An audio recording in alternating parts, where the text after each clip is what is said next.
नमस्कार। कभी सोचा है कि एक जबरदस्त करियर वो सिर्फ किस्मत की बात नहीं है, बल्कि उसे बाकायदा डिजाइन किया जा सकता है।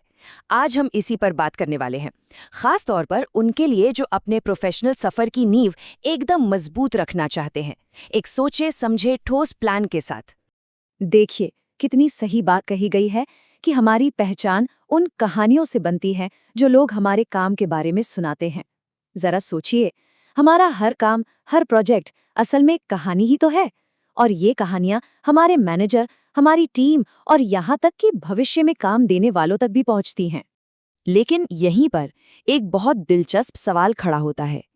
क्या हो अगर सबसे असरदार कहानियां वो हों जो दूसरों के सुनाने का इंतजार करने के बजाय हम खुद अपने लिए बनाएं? तो चुनाव हमारे हाथ में है। क्या हम अपनी कहानी में सिर्फ एक किरदार बनकर रहना चाहते हैं या फिर उसके लेखक बनना चाहते हैं? तो चलिए हमारे पहले हिस्से की तरफ बढ़ते हैं, द विजडम। एक बेहतर कहानी लिखने के लिए ना पहले ये समझना जरूरी है कि हमारे पास कौन कौन से टूल्स पहले से मौजूद है और उनमें क्या कमी है। आप में से कई लोगों ने स्टार मेथड के बारे में तो जरूर सुना होगा। सिचुएशन, टास्क, एक्शन और रिजल्ट। ये इंटरव्यू में अपनी पिछली अचीवमेंट्स को साफ-साफ और असरदार तरीके से बताने के लिए एक बहुत ही पॉपुलर फ्रेमवर्क है। अब यहाँ पर जरा रुक के सोचिए। स्टार मेथड जो हो चुका है उसे बताने के लिए, मतलब एक तरह से पास्ट की रिपोर्टिंग के लिए एकदम परफेक्ट है। लेकिन इसमें एक बहुत बड़ी कमी है। ये आपको भविष्य को बेहतर बनाने में मदद नहीं करता। ये बस पीछे मुड़कर देखता है, आगे नहीं। और यही ठीक इसी पॉइंट पर हमें एक ज्यादा पावरफुल फ्रेमवर्क की जरूरत पड़ती है। और यही बात हमें हमारे दूसरे हिस्से पर ले आती है, द मेथड। तो पेश है एसटीआर का एक powerful upgrade, star evaluation framework.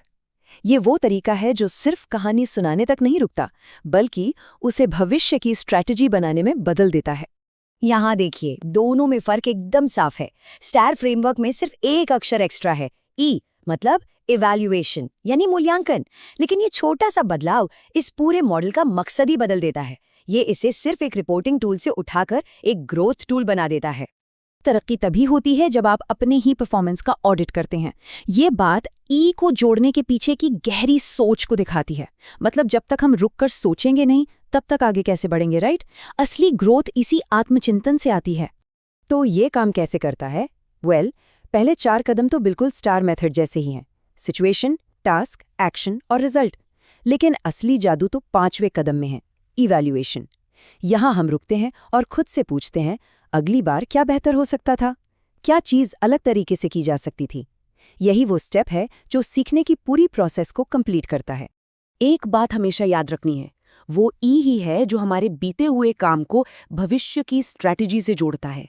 ये सिर्फ ये नहीं बताता कि क्या हुआ, बल्कि ये एक रास्ता दिखाता है कि आगे क्या करना है। ठीक है, तो थियरी तो समझ आ गई। अब आते हैं सबसे जरूरी और आखिरी हिस्से पर, द एक्शन। चलिए देखते हैं कि इस पावरफुल तरीके को एक आदत में कैसे बदला जाए ताकि इसके असली फायदे मिल सकें। इसका सबसे सीधा और सरल तरीका है वीकली फ्राइडे रिफ्लेक्शन। मतलब हर हफ्ते के आखिर में, खासकर शुक्रवार को, सिर्फ 15 मिनट निकालकर अपने पूरे हफ्ते के काम पर स्टेयर फ्रेमवर्क को लागू करना। ये एक बहुत छोटी सी आदत है, पर इसका असर बहुत बड़ा हो सकता है। एक बात यहाँ पर साफ कर देना बहुत जरूरी है। इसका मकसद खुद की बेरहमी से आलोचना करना बिल्कुल भी नहीं है, बल्कि ये एक तरह की स्ट्रक्चर्ड सेल्फ कोचिंग है। ये खुद को बेहतर बनाने का एक पॉजिटिव तरीका है, न कि सिर्फ अपनी गलतियां ढूंढने का। तो इस रिफ्लेक्शन में पूछना क्या है? पहला सवाल, इस हफ्ते क्या अच्छा हुआ और क्यों हुआ? ये अपनी जीतों को पहचानने और उनके पीछे की वजह को समझने में मदद करता है ताकि हम उन्हें दोहरा सकें। और फिर आता है वो सबसे ज़रूरी सवाल जो हमें भविष्य की ओर ले जाता है। अगले हफ्ते को और भी बेहतर बनाने के लिए मेरा इवैल्यूएशन क्या है? यही सवाल स्टेयर लूप को पूरा करता है और आने वाले हफ्ते में तरक्की की नींव रखता है। इस छोटी सी साप्ताहिक आदत को अपनाने के फायदे कमाल के हैं। इससे सेल्फ अवेयरनेस बढ़ती है, सीखने की रफ्तार तेज होती है, हमारी अचीवमेंट्स का एक पर्सनल रिकॉर्ड बनता जाता है और सबसे ज़रूरी, ये मुश्किल हालात में भी हमें मजबूत और लचीला बनाता है। तो आखिर में लक्ष्य बस एक ही है, एक ऐसा करियर बनाना जो सिर्फ किस्मत के भरोसे ना हो, बल्कि जिसे हमने खुद डिज़ाइन किया हो। STR मेथड सिर्फ एक टूल नहीं, ये एक माइंडसेट है, अपनी प्रोफेशनल कहानी का आर्किटेक्ट बनने का माइंडसेट। तो अब सवाल ये नहीं है कि क्या करना है, बल्कि ये है कि कब शुरू करना है।